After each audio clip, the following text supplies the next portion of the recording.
ଲଗାଣ ବର୍ଷାରେ ଭୁଶୁଡ଼ି ପଡ଼ିଲା ମାଟି ଘର। ଅଳ୍ପକେ ବର୍ତ୍ତିଲେ ଦମ୍ପତି। ଶୋଇଥିବା ବେଳେ ଘର ଭୁଶୁଡ଼ି ପଡ଼ି ଦୁଇ ପ୍ରାଣୀ ଚାପି ହୋଇଗଲେ। ଜଣେ ଭବାନୀପାଟଣା ସ୍ଥାନାନ୍ତରିତ ହୋଇଛନ୍ତି। ଲଗାଣ ବର୍ଷା ଯୋଗୁଁ ଭୁଶୁଡ଼ି ପଡ଼ିଲା ମାଟି ଘର। ଅଳ୍ପକେ ବର୍ତ୍ତିଲେ ଦମ୍ପତି। ଶୋଇଥିବା ସମୟରେ ହଠାତ୍ ଘର ଭୁଶୁଡ଼ି ପଡ଼ିବାରୁ ଦୁଇ ପ୍ରାଣୀ ମାଟି ତଳେ ଚାପି ହୋଇଯାଇଥିଲେ।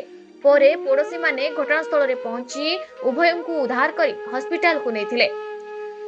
କଳାହାଣ୍ଡି ଜିଲ୍ଲା ଜୟପାଟଣା ବ୍ଲକ ବାଣ୍ଡି ଗାଁରେ ଘଟିଛି ଏଭଳି ଏକ ଅଘଟଣ।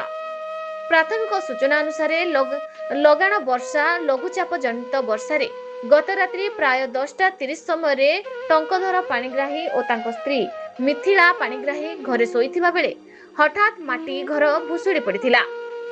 ଘର ଭୁଶୁଡ଼ିବାରୁ ଦୁଇ ଜଣ ମାଟି ତଳେ ଚାପି ହୋଇଯାଇଥିଲେ। ଘଟଣାସ୍ଥଳରେ ସମ୍ପର୍କରେ ଜାଣିବା ପରେ ପଡ଼ୋଶୀମାନେ ତୁରନ୍ତ ପହଞ୍ଚି ଉଭୟଙ୍କୁ ଉଦ୍ଧାର କରିଥିଲେ। ପରେ ଉଭୟଙ୍କୁ କଳମପୁର ଗୋଷ୍ଠୀ ସ୍ୱାସ୍ଥ୍ୟ କେନ୍ଦ୍ରକୁ ନିଆଯାଇଥିଲା।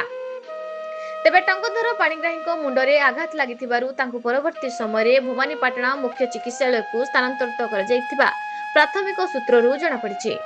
ଏପଟେ ଲଗାଣ ବର୍ଷା ଯୋଗୁଁ ମାଟି ଘରେ ରହୁଥିବା ପରିବାରଗୁଡ଼ିକ ମଧ୍ୟରେ ଭୟର ବାତାବରଣ ଦେଖାଦେଇଛି।